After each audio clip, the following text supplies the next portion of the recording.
हमारे यहाँ पर पार्लियामेंट की जरूरत है क्या? हाँ, जरूरत तो है। देश में सरकार बनानी हो तो लोकसभा बहुमत मेजॉरिटी की जरूरत पड़ती है। पुराने कानूनों में बदलाव कराना हो, नए कानून लाने हो, तो ऐसे में पार्लियामेंट की भूमिका अहम होती है। हमने अपना पार्लियामेंट्री मॉडल ब्रिटिशर्स से लिया, जिसको वेस्टमिंस्टर मॉडल भी कहते हैं। नाम है एक जगह का जहाँ पर ब्रिटिश पार्लियामेंट की बिल्डिंग स्थित है। वहाँ पर दो हाउस होते हैं, लोअर हाउस जिसको हाउस ऑफ कॉमन्स कहते हैं, अपर हाउस जिसको हाउस ऑफ लॉर्ड्स कहते हैं। हमारे यहाँ पर भी लोअर हाउस को हम लोकसभा कहते हैं, अपर हाउस को हम राज्यसभा कहते हैं। आज हमें राज्यसभा इलेक्शंस की बात करनी है। यहाँ पर आपको राज्यसभा का ही चैम्बर दिख रहा है। आपने शायद कुछ लोग कहें सर ये सीटिंग अरेंजमेंट हमने देखा है, लेकिन ये लोकसभा भी तो हो सकती है। नहीं, ये राज्यसभा है, क्योंकि यहाँ पर देखिए कारपेट रेड है। लोकसभा में ग्रीन कारपेट होता है। याद करने का तरीका, लोकसभा इलेक्शन में आम जनता वोटिंग लिस्ट में जिनका नाम दर्ज है वो वोट करते हैं, अपने अपने क्षेत्र से लोकसभा के एमपीज को भेजते हैं। तो यानी कि आम जनता, रूट्स ग्रीन, ऐसे कनेक्ट कर लीजिएगा। डिटेल में चलने से पहले छोटी सी इन्फॉर्मेशन आपके लिए। आप में से जो लोग UPSC pre cum mains course join करना चाहते हैं वो ज्वाइन कर सकते हैं। बाय नाउ करने के बाद अगर TYAGI40 आप यूज़ करें कोड तो आपको फर्दर 40% डिस्काउंट मिल जाएगा। वीडियो से जुड़े अपडेट्स MCQs के लिए आप मेरे साथ यहाँ पर कनेक्ट कर सकते हैं। नाम की बात करें, अपर हाउस तो आपको पता लगा, साथ में इसको हाउस ऑफ एल्डरलीज भी कहते हैं। ऐसा क्यों? देखिए, मिनिमम जो एज है राज्यसभा के लिए वो 30 ईयर्स है, लोकसभा के लिए मात्र 25 ईयर्स है। ये माना गया कि हमें कुछ सीनियर लोग चाहिए, अनुभवी लोग चाहिए, ऐसे लोग जो शायद आम चुनाव से भले ही जीतकर ना आए हों पार्लियामेंट में, लेकिन उनको हम दूसरे रूट से लेकर आएंगे, इनडायरेक्ट इलेक्शन से लाएंगे या नॉमिनेशन से लाएंगे। हम चाहते हैं कि डिबेट्स में वो अपने क्वालिटी व्यूज दे। ये ओरिजिनल आइडिया था। अब आपसे कहा जाए कि अगर एक और नाम की बात करें, इसको फर्स्ट हाउस कहेंगे कि सेकंड हाउस कहेंगे? शायद आप में से कुछ लोग कहें सर ये अपर हाउस है, हाउस ऑफ एल्डरलीज है, तो बड़ों को तो पहले रखना चाहिए ना, तो इसको फर्स्ट हाउस कहेंगे। ये बात गलत हो जाएगी, इसको हम सेकंड हाउस कहते हैं। कारण अगर कुछ कानूनी प्रक्रियाओं की बात करें, यानी कि बिल्स की बात करें, तो ऐसे में लोकसभा को प्राइमेसी दी गई है। जैसे कि देश का बजट वो कहाँ इंट्रोड्यूस होता है? केवल लोकसभा में पहले इंट्रोड्यूस हो सकता है, उसके बाद वो राज्यसभा में जाता है, राइट। मैक्सिमम स्ट्रेंथ 250 मेंबर्स है, लेकिन फिलहाल हम 245 रखते हैं। 5 मेंबर्स को हमने रखा हुआ है फ्यूचर में एडजस्टमेंट के लिए, कंसिडरिंग सिनेरियो ऑफ पाक ऑक्युपाइड कश्मीर एंड अक्साई चिन। अगर आपसे एक स्टेटमेंट आए कि राज्यसभा में मेंबर्स केवल इनडायरेक्ट इलेक्शंस के थ्रू आते हैं, क्या वो बात सही होगी? गलत होगी। इनडायरेक्ट इलेक्शन के साथ साथ 12 नॉमिनेशन से भी तो आते हैं। नॉमिनेशन का क्या मतलब है? Council of minister headed by prime minister वो एक लिस्ट देते हैं राष्ट्रपति साहब को कि सर ये नाम है कुछ, इनको आप राज्यसभा का मेंबर बना दीजिए। तो राष्ट्रपति साहब कहते हैं ठीक है, हो जाएगा। तो ऐसे में वो नॉमिनेशन हुआ, उसके लिए कोई इलेक्शन नहीं हुआ, ठीक है। 233 सीट्स इलेक्टेड एंड 12 जो है वो नॉमिनेशन के लिए होती हैं। ध्यान रखिएगा, नॉमिनेशन में क्राइटेरिया क्या है? Art, literature, science and social service. Mnemonic याद रख सकते हैं आप, ALSS, ठीक है। एक बार एक एग्जाम में क्वेश्चन पूछा गया कि रिसेंटली सचिन तेंदुलकर राज्यसभा के मेंबर नॉमिनेट हुए, तो किस कैटेगरी से हुए? ऑप्शंस थे art, literature, social service and sports. Students ने कहा इतना बेसिक सवाल हमें हल्के में लिया हुआ है क्या? तो स्पोर्ट्स है। वो गलत हो गया, क्योंकि आंसर था सोशल सर्विस, क्योंकि स्पोर्ट्स जैसी तो कोई कैटेगरी है नहीं ना। ये माना गया कि सचिन जब खेलते थे तो देश एकजुट हो जाता था, सोशल सर्विस। नाउ जो फोर्थ शेड्यूल है हमारे कॉन्स्टिट्यूशन का, यानी कॉन्स्टिट्यूशन के पीछे जो लिस्ट लगी हुई है, फोर्थ शेड्यूल कहता है कि जो नंबर ऑफ सीट्स होंगी राज्यसभा में किसी स्टेट के रिप्रेजेंटेशन के लिए, वो पॉपुलेशन पर डिपेंड करेंगी। यानी कि जिस राज्य की पॉपुलेशन ज़्यादा, उसका रिप्रेजेंटेशन राज्यसभा में ज़्यादा। जैसे कि यूपी की 31 सीट, हरियाणा की 5 और राजस्थान की 10। Now who elect Rajya Sabha members? ध्यान रखिएगा, only elected members of state legislative assembly, यानी कि ध्यान रखिएगा एमएलएज चाहे राज्य के हों या ऐसी यूटीज के हों जहां पर लेजिस्लेचर होता है, जैसे कि Delhi, Puducherry and Jammu and Kashmir UT. अब हमारा आर्टिकल 83 कहता है कि देखिए राज्यसभा कभी डिसॉल्व नहीं हो सकता, राज्यसभा परमानेंट हाउस है। इसका मतलब क्या हुआ? देखिए लोकसभा में हम इलेक्शन कराते हैं तो एक समय पर, जैसे 5 साल बाद कंप्लीट मेंबर्स का टाइम आ गया, अब नया इलेक्शन होगा, नए मेंबर्स आएंगे। लेकिन राज्यसभा के केस में हमेशा कुछ ना कुछ मेंबर्स वहां पर होते हैं। आप कहेंगे ऐसा कैसे? वो इस तरीके से 1/3 मेंबर्स रिटायर एवरी 2 ईयर, यानी कि हर 2 साल में 1/3 मेंबर्स जो है रिटायर हो जाते हैं। तो हर 2 साल में हो रहे हैं ना, यानी कि कुछ ना कुछ तो होंगे। मैं आपको एग्जांपल देता हूं, जैसे अभी राज्यसभा के इलेक्शंस चर्चा में हैं, तो जो मेंबर्स अभी इलेक्ट होंगे, तो अब 1/3 2 साल बाद जाएंगे, फिर 1/3 2 साल बाद जाएंगे, फिर 1/3 2 साल बाद जाएंगे। तो जो आज इलेक्ट हो रहे हैं इनका नंबर रिटायरमेंट का कब आएगा? 6 साल बाद आएगा। तो इस तरीके से ये एक सर्कल चलता रहता है। तो यानी कि 6 ईयर्स जो है वो मेंबर्स की टेनर होता है। अगर आपसे पूछा जाए, एक स्टेटमेंट आ जाए कि राज्यसभा का टेनर 6 ईयर्स होता है, तो मुझे बताइए स्टेटमेंट ट्रू होगी कि फॉल्स होगी? आप में से कुछ लोग कहेंगे सर ये तो ट्रू है ना, यहां लिखा हुआ है। ये स्टेटमेंट फॉल्स है, कारण राज्यसभा का कोई टेन्योर नहीं होता। राज्यसभा तो परमानेंट हाउस है, वो तो आया तो वो रहेगा, क्योंकि हमेशा कुछ ना कुछ मेंबर्स रहेंगे वहां पर। लोकसभा थोड़ी ना है कि 5 साल मैक्सिमम टेन्योर हो सकता है। क्लियर है बात? अगर स्टेटमेंट आए राज्यसभा मेंबर्स का टेन्योर 6 ईयर्स होता है तो वो बात ठीक है। ठीक है, हाउस का टेन्योर नहीं होता राज्यसभा, क्योंकि वो परमानेंट हाउस है, ध्यान रखिएगा। क्वालिफिकेशंस क्या है? एक तो आप सिटीजन होने चाहिए इंडिया के, साथ में 30 ईयर्स मिनिमम एज होनी चाहिए। अभी आपको बताया, ऐसा ना होना चाहिए कि आप किसी दूसरे सरकारी पद से भी लाभ ले रहे हो, यानी कि आप चाह रहे हैं कि मैं राज्यसभा का मेंबर भी हो जाऊं, साथ में किसी और गवर्नमेंट पोजीशन से मुझे एडिशनल सैलरी मिलती रहे। ऐसा नहीं हो सकता। Not to be unsound mind and insolvent, ऐसा नहीं होना चाहिए कि आप अनसाउंड माइंड, भाई जिम्मेदारी का पद है तो जिम्मेदारी निभाएं। इंसॉल्वेंट यानी कि ऐसा नहीं होना चाहिए बैंकरप्ट हैं, यानी कि आप पर इतना ज़्यादा उधार है कि आपके जो नॉन सोर्स ऑफ इनकम है उससे भी आप पूरा नहीं कर सकते। तो ऐसे व्यक्ति पर विश्वास करना थोड़ा दिक्कत वाली बात हो जाएगी। नाउ वैकेंसी, देखिए वैकेंसी कैसे हो सकती है? एक तो होता है कि भाई 6 साल काम पूरा हो गया अब आपका, अब वहाँ पर इलेक्शन होने। दूसरा, या तो डेथ हो जाए, या फिर डिस्क्वालिफिकेशन हो जाए, या फिर रेजिग्नेशन दे दें आप। तो इस केस में अगर देखिए, अगर मान लीजिए आपका टाइम पूरा हो गया, यानी कि 6 साल पूरे हो गए, तो फिर तो फॉर्मल इलेक्शन होना है। ठीक है, इस बीच वैकेंसी होने के 3 तरीके होते हैं। अब इन 3 तरीकों में फिर क्या होगा? मान लीजिए 6 साल का आपका टाइम था, 3 साल हुए और आपका डिस्क्वालिफिकेशन हो गया या आपका रेजिग्नेशन हो गया, तो ऐसे में आपकी सीट पर दोबारा चुनाव कराया जाएगा। लेकिन एक बात ध्यान रखिएगा, दोबारा चुनकर जो आएगा मेंबर, वो ऐसा नहीं कि अब 6 साल तक रहेगा, वो केवल रिमेनिंग पीरियड तक रहेगा। यहां से क्वेश्चन आ सकता है, स्टेटमेंट को ध्यान रखिएगा। और ऐसा किस लिए किया गया? जिससे वो सर्कल है ना, वो 1/3 आफ्टर 2 ईयर वो बना रहे, वैसे का वैसा वो सिस्टम सेट रहे। फिलहाल राज्यसभा के जो चेयरमैन है वो कौन है? मिस्टर वेंकैया नायडू। ये रूल है कि राज्यसभा का चेयरमैन हमेशा जो देश के वाइस प्रेसिडेंट होते हैं वो होते हैं। ये एक्स ऑफिशियो पोजीशन होती है, यानी कि जो भी देश का उपराष्ट्रपति होगा वो राज्यसभा का चेयरमैन होगा। नाउ इलेक्शन कैसे होता है? अब देखिए, यहां पर 3 शब्द यूज किए जाते हैं। सबसे पहले तो ध्यान रखिए कि अगर मान लीजिए 8 सीट हैं किसी राज्य में, टोटल 8 सीट हैं जिस पर चुनाव होने हैं, और टोटल नंबर जो कैंडिडेट्स आए हैं वो भी 8 आए हैं, तो फिर तो भाई चुनाव कराने वाली जरूरत ही नहीं है। यानी कि अब तो अनअपोज्ड 8 सीट थी और 8 ही कैंडिडेट हैं, उनको बना दिया जाएगा। लेकिन अगर एक्सीड कर रहे हैं नंबर, यानी कि 8 तो सीट हैं लेकिन कैंडिडेट हैं 20, तो अब तो चुनाव कराना पड़ेगा। तो अब चुनाव, ये तो पहला स्टेप है, पहले तो हम ये चेक करेंगे।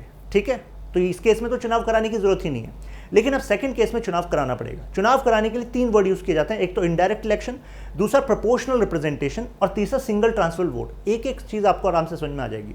इनडायरेक्ट इलेक्शन तो आपको समझ में आ गया कि भाई आप तो वोट नहीं डाल रहे, आपके बिहाफ पे आपका प्रतिनिधि एमएलए वोट डाल रहा है, इस वजह से इनडायरेक्ट इलेक्शन। प्रोपोर्शनल रिप्रेजेंटेशन क्यों? अब जरा इस एग्जाम्पल को देखिए, हम यूपी का एग्जाम्पल ले रहे हैं। 403 सीट हैं, इसमें एनडीए यानी कि बीजेपी और उनके समर्थन वाले दल, उनके पास 273 सीट हैं। ठीक है, तो उत्तर प्रदेश में टोटल नंबर जो सीट्स हैं राज्यसभा में वो 31 है, लेकिन फिलहाल जो इलेक्शन है वो 11 सीट पे होने हैं। राइट, तो यानी कि फोकस हमें रखना है 11 सीट पे। अब सोचिए कि जब वोटिंग होगी तो ऐसे में अगर बीजेपी समर्थन वाली सीट 273 है, तो 273 यानी कि एमएलएज ऐसे हैं जो बीजेपी कहेगी उस कैंडिडेट को वो पहली प्रेफरेंस देंगे। राइट, उसको वो सपोर्ट करेंगे। तो इससे हमें पता लगा कि 273 आउट ऑफ 403, यानी कि 273 403 में से ये बनता है करीब 68%। तो क्लियर सी बात है भाई, अगर 11 सीट पर चुनाव होने तो उसमें से करीब 6 सीट तो बीजेपी जिसको चाहेगी उसको बनवाएगी। Right, proportional representation. इससे एक और बात आपको पता लगी कि बीजेपी की सीट भले ही 273 हो, लेकिन इसका मतलब ये नहीं है कि 11 की 11 सीट पे वो जिसको चाहेंगे वही बनेगा। राइट, अदर पार्टीज को भी मौका मिलेगा, क्योंकि ये प्रोपोर्शनल रिप्रेजेंटेशन है। राइट, ये वो नहीं है कि अच्छा जिसकी मेजॉरिटी है ज्यादा वो डिसाइड करेगा कि 11 की 11 पर कौन जाएगा, ऐसा नहीं है। राइट, तो अदर पार्टीज को अपनी स्ट्रेंथ यानी कि अपने एमएलएस की स्ट्रेंथ यानी कि उनके नंबर्स के बिहाफ पर उनको भी प्रोपोर्शनल रिप्रेजेंटेशन राज्यसभा में मिल रही है। इस वजह से हम यूज करते हैं वर्ड प्रोपोर्शनल रिप्रेजेंटेशन। ये ध्यान आ गया, आपको समझ में आ गया बात। अलग अलग पार्टीज की न्यूमेरिकल स्ट्रेंथ की वजह से उनका रिप्रेजेंटेशन राज्यसभा में हो पाना। क्लियर है बात? अब देखिए एक्चुअल इलेक्शन में बैलेट पेपर का इस्तेमाल होता है। जैसे एक पेपर होता है, उसको आप बैलेट बॉक्स में डालते हैं। जैसे कि अगर आप में से किसी ने चुनाव में वोट दिया हो तो आपने ईवीएम का इस्तेमाल किया था, इलेक्ट्रॉनिक वोटिंग मशीन का। आपने बटन प्रेस किया और वो आ गया कि ठीक है आपका वोट रिकॉर्ड हो गया, राइट। लेकिन राज्यसभा इलेक्शन में ईवीएम का इस्तेमाल नहीं होता, बैलेट पेपर का होता है। आप में शायद कुछ लोग कहेंगे ये तो बहुत पीछे चल रहे हैं, ईवीएम का इस्तेमाल करना चाहिए। ऐसा नहीं है। देखिए कारण क्या है, क्योंकि बैलेट पेपर होता है और उसमें ना प्रेफरेंस देनी होती है 1 2 3। आप कहेंगे ये क्यों हम इतना कॉम्प्लेक्सिटी कर रहे हैं, अभी आपको समझ में आएगा, मैं इसके बारे में डिटेल में आपको बता दूं। देखिए राज्यसभा इलेक्शन में बैलेट पेपर है, ठीक है। तो जैसे आप एक एमएलए हैं, आपको एक बैलेट पेपर मिला और उस पर 1 2 3 करके सीक्वेंस थी, और आपको पता है कि भाई ये नंबर ऑफ कैंडिडेट्स हैं, मान लीजिए 8 9 10 कुछ कैंडिडेट हैं। आपके पास चॉइस है कि आप प्रेफरेंस किसको देते हैं। तो आपने कहा ये मैंने कुछ काल्पनिक नाम लिए हैं, इनका सच्चाई से कोई वास्ता नहीं है, ठीक है। पहला आपने प्रेफरेंस दिया केजरी को, ठीक है। सेकंड आपने दिया शाह को और थर्ड दिया आपने गांधी को, ठीक है। दूसरा कोई एमएलए आपके बराबर में वो वोट करने गया, उसने अपने बैलेट पेपर में फर्स्ट पे नाम लिखा शाह, सेकंड पे लिखा गांधी और थर्ड पे लिखा केजरी। तो ऐसे अलग अलग बैलेट पेपर आ गए। अब आती है बात काउंटिंग की। काउंटिंग में पहले हमारा ध्यान केवल फर्स्ट प्रेफरेंस पे होगा। तो अब जैसे हमने पहला पेपर उठाया, हमने देखा केजरी, अच्छा ठीक है, केजरी की एक बास्केट बनाओ, उसमें एक बैलेट पेपर को डाल दो, डाल दिया हमने, ठीक है। दूसरा हमने बैलेट पेपर निकाला, अच्छा इसमें फर्स्ट प्रेफरेंस शाह को है, ठीक है, शाह का अलग बनाओ, उसमें डाल दो। तीसरा बैलेट पेपर निकाला, अच्छा गांधी को है, ये हमने डाल दिया। फिर हमने चौथा निकाला, चौथा में देखा अच्छा शाह, तो चलो शाह को हमने डाल दिया। थर्ड हमने देखा फिर कौन है, केजरी, चलो केजरी को डाल दिया। तो इस तरीके से हम बैलेट पेपर निकालते रहेंगे और फर्स्ट प्रेफरेंस देखते रहेंगे और फर्स्ट प्रेफरेंस के हिसाब से उन्हें अलग अलग जगह सेग्रीगेट कर देंगे। क्लियर है। अब केवल हमें ध्यान रखना है कि जो minimum required number of votes हैं फर्स्ट प्रेफरेंस वाली जो सपोर्ट है वो मिल जाना चाहिए। अगर वो मिल गया तो यानी कि आपकी जीत सुनिश्चित है। अब आप कहेंगे वो कैसे पता लगेगा, वो ऐसे पता लगेगा। इसका एक फॉर्मूला है, जितनी रिक्वायर्ड वोट आपको चाहिए उसके लिए टोटल नंबर ऑफ वोट्स, आसान भाषा में भाई सीधी सी बात है, वोट करेगा कौन। अगर यूपी की बात करें, यूपी के एमएलएज ही करेंगे ना, तो यूपी के total MLAs divided by number of Rajya Sabha seats और +1 नंबर ऑफ राज्यसभा सीट का मतलब है जिस पर इलेक्शन हो रहा है। अब देखिए अभी अभी हमने जो एग्जांपल लिया था, तो total number of votes UP में कितनी हो सकती है 403 divided by number of Rajya Sabha seat जिस पर चुनाव होना है। अभी आपको बताया 11 सीट, 11 लिखिए, फिर +1 कर दिया। अब इसमें जो टोटल में हमने एक और +1 कर दिया, ये फॉर्मूला कहता है, ठीक है, इसके साथ +1। तो ऐसे में 34.5 यानी कि 35 वोट आपको चाहिए। इसके बाद आप जो है राज्यसभा के एमपी बन जाएंगे। तो सारा समीकरण जो है इस पर होता है। एक वोट की वैल्यू को हम 100 पॉइंट मानते हैं, तो टोटल 3500 पॉइंट आपको चाहिए जीतने के लिए। At least 35 MLA should vote for the candidate. तो यानी कि अब इस केस में मान लीजिए ये यूपी में चुनाव हो रहा है, तो अब हमें बस ये देखना है कि भाई किसके पास ये 35 जो हैं आ जाएंगी। तो 35 जिसके पास आ गया वो जीत गया। अब आप में से शायद कुछ लोग कहें कि सर मान लीजिए किसी के पास ऐसा हो रहा है कि 35 नहीं आ रही, ठीक है, अभी ये इशू चल रहा है। तो देखिए हम क्या करेंगे, मान लीजिए 5 ऐसे हमारे पास कैंडिडेट आ गए, उनके पास डिवाइडेड वोट्स हैं। तो हम सबसे पहले तो उस 5th वाले को हटाएंगे कि भाई तुमसे ना हो पाएगा, टोटल 3 सीट हैं। तो ऐसा करो, जिन्होंने फर्स्ट प्रेफरेंस आपको दी थी, तो हमने आपकी वो निकाल ली, आपकी बास्केट निकाल ली। आपकी बास्केट का मतलब है कि भाई इन्होंने फर्स्ट प्रेफरेंस आपको दी थी। अब एक एक करके आपका बैलेट पेपर निकाला जाएगा। पहले बैलेट पेपर में देखा भाई फर्स्ट प्रेफरेंस तो आप थे, लेकिन सेकंड प्रेफरेंस किसकी थी, सेकंड प्रेफरेंस पता लगा केजरी था। तो चलो भाई इस वाले बैलेट पेपर को हमने केजरी में ट्रांसफर कर दिया, ठीक है। फिर इन्हीं का हमने दूसरा बैलेट पेपर निकाला। फर्स्ट प्रेफरेंस तो ये खुद थे, लेकिन सेकंड प्रेफरेंस कौन था, तो सेकंड प्रेफरेंस पता लगा शाह था, तो चलो शाह को हमने ट्रांसफर कर दिया। क्लियर है। ऐसे हमने थर्ड निकाला। तो इस तरीके से हमने निकालते रहे और इनकी पूरी बास्केट को हम खाली कर देंगे। और खाली करने के बाद देखेंगे अब किसी को मिनिमम वोट कोटा मिला कि नहीं मिला। अच्छा मिल गया, चलो बधाई हो, आप बन गए हैं। क्लियर बात। तो इस तरीके से चलता है। इसी वजह से इसको सिंगल ट्रांसफरेबल कहते हैं, क्योंकि अभी हमने क्या करा, हमने ट्रांसफर ही तो करी है वोट्स, राइट। यानी कि आपकी वोट वेस्ट नहीं जाने दी हमने। अगर आपने जिसको फर्स्ट प्रेफरेंस दिया था वो नहीं जीता तो मन हल्का ना करें, आपने जिसको सेकंड प्रेफरेंस दिया था आपकी वोट काम आई और उसको जिताया है। क्लियर है। तो इस वजह से इसको हम ट्रांसफरेबल कहते हैं। मेंस लेवल पर एक डिस्कशन आता है कि प्रोपोर्शनल रिप्रेजेंटेशन जो होता है वो ट्रू विल को शो करता है लोगों की, यानी कि वोट वेस्ट नहीं होती, वो अलग डिबेट है। लेकिन ये इसका मतलब क्या होता है ये समझ में आ जाना चाहिए कि वोट वेस्ट नहीं हो रही है, वोट ट्रांसफर हो रही है। क्लियर है बात। ये फॉर्मूला आपको क्लियर हो गया ना। Open ballot system, limited form of openness, मतलब क्या है। देखिए आपने बैलेट में जो सीक्वेंस दी है ना, आप शांति से जाइए और जो आपकी पार्टी के ऑथराइज एजेंट हैं, इलेक्शन कमीशन ने भी वहां पर बैठाया हुआ है, इलेक्शन कमीशन ऑफ इंडिया इस चुनाव को करा रहा है, तो आप उस बैलेट पेपर को उनको दिखाइए और उसके बाद आप इस बॉक्स में डालिए। अगर आपने ये नहीं दिखाया तो ऐसे में आपका वोट जो है इनवैलिड माना जाएगा। क्लियर है बात? ये स्टैंडर्ड प्रोसीजर रखा गया है। अब एक और सवाल उठता है, अगर मान लीजिए एक एमएलए जेल में है, वो कह रहा है कि भाई राज्यसभा के चुनाव आ रहे हैं और मेरी वोट जानी चाहिए, तो क्या ऐसे में वो इसको अपने अधिकार की तरह मान सकते हैं कि भाई मैं वोट देने चाहूँगा? आप में शायद कुछ लोग कहें सर राज्यसभा का चुनाव है, बड़ा चुनाव है, एमएलए को एक दिन के लिए बाहर ले जाइए और वहाँ पर वोट डलवा दीजिए, राइट? लेकिन ये अधिकार नहीं है। It is no. As per representation of people act provide that no person shall vote by at any election if is confined in prison. तो प्रिजन में है तो आप वोट नहीं डालेंगे। ध्यान रखिएगा, एक मेंस का स्टेटमेंट, प्रीलिम्स का एक स्टेटमेंट काइंड ऑफ क्वेश्चन है, ठीक है। How many number of proposals are required? अब आप में से कुछ लोग सोच रहे होंगे यार 30 से ऊपर हमारी एज होते ही एक काम तो जरूर करना है, राज्यसभा का इलेक्शन फाइट करना है, कुछ भी हो जाए। लेकिन राज्यसभा का इलेक्शन ऐसे ही थोड़ी ना है कि आप जाएंगे और राज्यसभा में अपना नॉमिनेशन दे देंगे, नहीं, उसके लिए क्राइटेरिया, नहीं तो बहुत सारे नॉमिनेशन हो जाएंगे। क्राइटेरिया क्या है? आपको नंबर ऑफ प्रपोजर्स चाहिए, यानी कि कुछ ऐसे लोग जो आपके राज्य से वोट डालेंगे। फॉर एग्जाम्पल आप यूपी से राज्यसभा के मेंबर बनना चाहते हैं, तो सबसे पहले कम से कम 10% वो एमएलए उस एरिया के वो आपका नाम समर्थन करें, जिससे कि ऐसे में राज्यसभा को लगे, इलेक्शन कमीशन को लगे कि हाँ आप टाइम वेस्ट नहीं कराओगे, सही में आपको कुछ एमएलए जो है सपोर्ट कर रहे हैं। क्लियर है बात? तो 10% of the elected members of legislative assembly या फिर 10 members which ever is less, इतना आपको चाहिए सपोर्ट, तब जाके आपका नाम वहां पर माना जाएगा, इलेक्शन कमीशन मानेगा आपका नाम। क्लियर है बात? आप में से कुछ लोग शायद सोच रहे होंगे, दिमाग लगाइए, अभी हम 403 की बात कर रहे थे यूपी में, राइट? यूपी की लेजिस्लेटिव असेंबली का 403, तो उसका 10% कितना हुआ? 40। लेकिन यहां पर हमने 10 members which ever is less कहा है, ठीक है? तो 10 एमएलए से भी आपका काम चल जाएगा। एक और सवाल आपके मन में आना चाहिए, सर मान लीजिए मेरे पास 10 एमएलएस हैं, उनका समर्थन मैंने ले लिया कि भाई मैं इस बार राज्यसभा का चुनाव लड़ूंगा, तो उन्होंने मुझे समर्थन दे दिया। क्या वही 10 एमएलए किसी और के नाम के लिए समर्थन कर सकते हैं कि इसको भी हमें चुनाव लड़वाना है राज्यसभा का? सोचिए, बताइए यस या नो। आप में शायद कुछ लोग कहेंगे नहीं ऐसा नहीं होगा, ये तो धोखा हो जाएगा, राइट? जबकि ऐसा है नहीं। Whether same proposers can propose the nomination of more than one candidate, there is no bar, यानी कि ऐसा किया जा सकता है। देखिए यही बारीकियां होती हैं जहां पर एग्जामिनर खेलेगा यूपीएससी में, ठीक है। No bar under the law against elector proposing nomination of more than one candidate, यानी कि मोर देन वन कैंडिडेट आप जो है प्रपोज कर सकते हैं। वो 10 ने आपका भी नाम प्रपोज करा, दूसरे का भी करा जा सकता है, ये खुद सुप्रीम कोर्ट ने कहा था।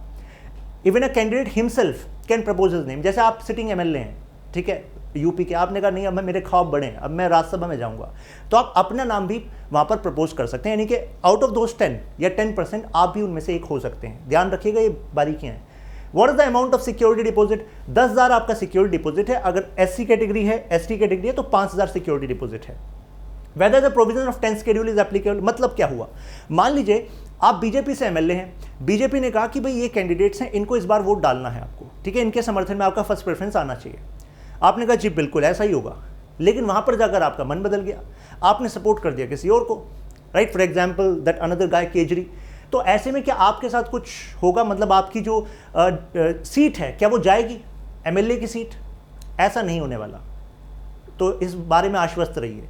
यानी कि पार्टी आपके साथ कुछ अलग करे, आगे आपको टिकट दे या ना दे वो बात अलग है, लेकिन आप जो है एमएलए उस टाइम पर रहेंगे। वो जो 10th शेड्यूल, जो दल बदलू कानून है 10th शेड्यूल, वो आप पर इस केस में एप्लीकेबल नहीं हुआ। ये इंपॉर्टेंट क्वेश्चन थीम बनती है, ध्यान रखिएगा इस केस को। क्लियर है बात? एग्जाम्पल दीजिए, मुझे लग रहा है आप भूलेंगे नहीं आप। Elected MLAs would not face any disqualification just because कि उन्होंने राज्यसभा में जो पार्टी कह रही थी उसके अलावा किसी और को वोट दे दिया। क्लियर है? अब जरा इस क्वेश्चन को देखिए। Procedure for election of the members of Rajya Sabha is adopted from South African Constitution. The ideal of justice, socio-economic, political in the preamble is adopted from Japanese Constitution. तो इस question का answer आपको देना है comments में, फिर मिलते हैं। नहीं, एक क्वेश्चन देख लीजिए जरा। Election process for Rajya Sabha membership short note, ये तो आपको अब समझ में आ ही गया होगा, पूरा इलेक्शन प्रोसेस आपके साथ डिस्कस हो चुका है, राइट? तो फिर मिलते हैं, तब तक के लिए कीप लर्निंग, कीप ग्रोइंग।